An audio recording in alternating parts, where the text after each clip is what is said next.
said, why do they need a cap? If your baby want to be Neutrogena, your baby can be Neutrogena. And they're like, gender neutral. She's like, y'all know what I'm saying.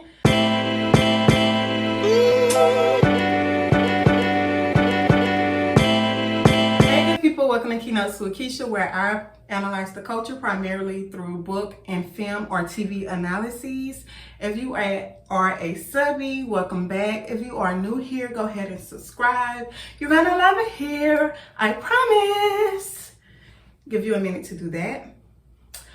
Okay, what I have for you today or tonight is whatever time of day you're watching this. What I have for you right now is a recap of the Miss Pat Show episodes. I was about to say 2 and 3, but 3 and 4. If you have not watched my recap of episodes 1 and 2, go ahead and do so. I've added timestamps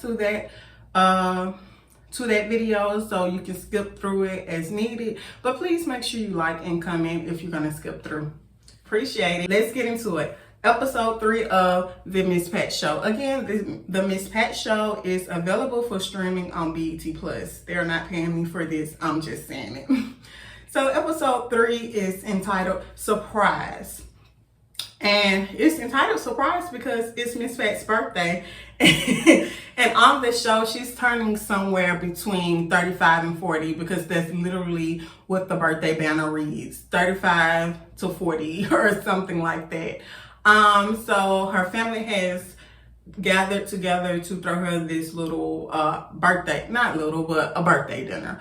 And the even bigger surprise is that we're introduced to her oldest daughter, Ashley, who comes back home after a year. I believe Ashley has been in Paris or something for a year, and so she comes back home for her mother's birthday. The pith of this episode is they end up at the table, and there Tammy Roman's character Denise, Auntie Denise, is saying how she's struggling with her dating life, and it's so much of a struggle she's about to take a dip in what she calls the lady lake. So Miss Pat is like, girl, you don't even finish your fish. You don't even care for fish like that. Like, what are you talking about, the lady lake? She was like, girl, I'm serious. It's pretty much hard out here for a pimp. So then to which Miss Pat responds, girl, I'm not about to have a bulldagger, no offense, bulldagger in my house. Y'all, that term is so old. My mom was born in the 60s, and that's the term I heard for gay growing up instead of lesbian, gay or stud or stem. My mom said that word. So everybody's at the table like gasp. The rest of the family gasp at the sound of the word. Even Auntie Denise is, she's a feminist. She's like, yeah, that's not cool. And the rest of the family is like, we don't have any problem with her, Ashley's sexuality. And Miss Pat is like, okay. Tammy's character, Denise, is like, yeah, we don't have any problem. Like, ditto. I thought that was so funny. That's actually in my notes. The fact that she said dildo instead of ditto. Maybe it's just me. So, we found out later on that the family pretty much everyone in the family had known that Ashley was gay, except Pat, apparently. So, of course, this doesn't go over well. Before Ashley storms out of the house, they have this argument in which Ashley calls Pat hypocritical because, Pat has this history of selling drugs, which made her not that great of a mom. She wasn't as active as she should have been, and, she kept around abusive men. So Pat calls her out on her hypocrisy, basically. Later in the show, Pat has a stand-up set in which she addresses her daughter's sexuality, Ashley's sexuality. And I thought that was like a little preemptuous. I think that's a good word for it. Because like you didn't make up with your daughter, but you thought it was good material for your stand-up show. Okay, so of course, just so happens Ashley ends up at the stand-up show, and she's like, so like, are you gonna accept me basically? And Pat's like, nah, like I don't know, like I don't know if I can get jiggy with this.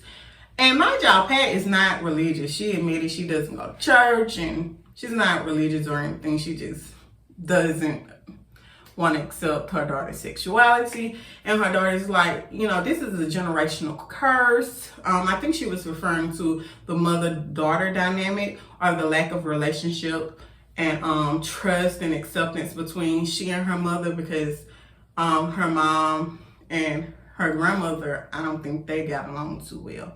So that's pretty much episode 3. I'm trying to keep it 5 minutes. Get into episode 4. So episode 4 is pretty much a continuation of what was discussed in episode 3, sexuality, but they add, you know, to the equation gender identity and race relations and racial slurs, by way of having Janelle's friend, again, Janelle is the teenage daughter, having Janelle's friend who identifies as gender neutral come over to work on a project. So that right there introduces a new term to both Pat and Denise. And they're like, okay, this stuff is changing every second. Like, y'all gonna give us a play-by-play or what? Because y'all gonna hold us responsible for knowing these things or accepting these things, and we don't even know they exist.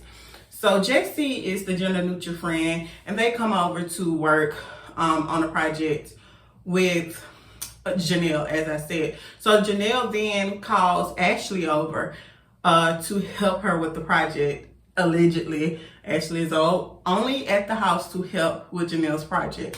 Again, they haven't made amends. She and her mom, Pat, haven't made amends. So while Jessie is there and Ashley is there, they gather in the kitchen and they start talking about gender identity and why it's important to respect people. And then they start talking about race relations because Junebug is letting his friends call him the N-word. Like, bro, like what's going on? What's tea? So they, you know, discuss why, you know, Junebug shouldn't accept his friends calling him the N-word. And then they also discuss certain racial slurs and stereotypes, like chinky, having chinky eyes, and why it's offensive to use those descriptors. They're pretty much trying to put Pat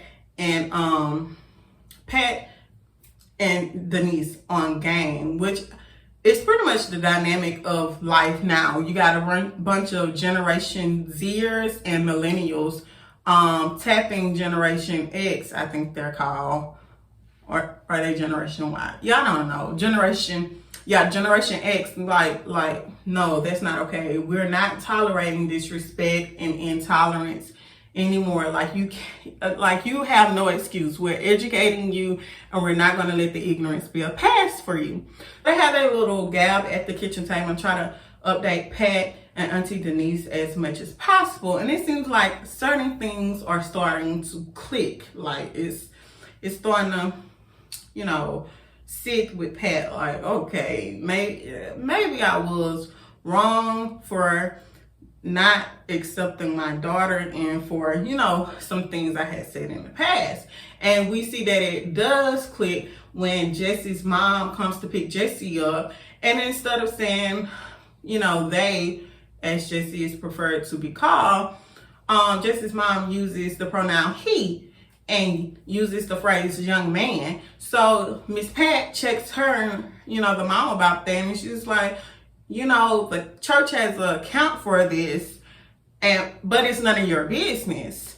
And y'all, what Miss Pat said, why do they need a count? If your baby want to be Neutrogena, your baby can be Neutrogena. And they're like, gender neutral. She's like, y'all know what I'm saying. But again, Jessie's mom is like, nah, don't want to hear that. So she was like, Miss Patty's like, girl gone. Jesse, your mom's a bitch, is what she yells out the door. You're welcome here anytime, but your mom is not. And afterwards, that makes her, you know, and her trying to get Jesse's mom to understand that she should be accepting of her child's identity, she started, you know, to discuss how she almost lost her relationship with Ashley because she wasn't accepting of her sexuality. And, you know, they have that little men's moment as sitcoms do, quick resolution. And that pretty much wraps up episodes 3 and 4. I did it, y'all. I think I did those in like 5 to 6 minutes a piece. I deserve an award. I deserve an award. And I'm doing this in the bathroom. Hopefully there's not a lot of background noise. That's why I'm not in my room or the living room like before. The rainbow background is my room.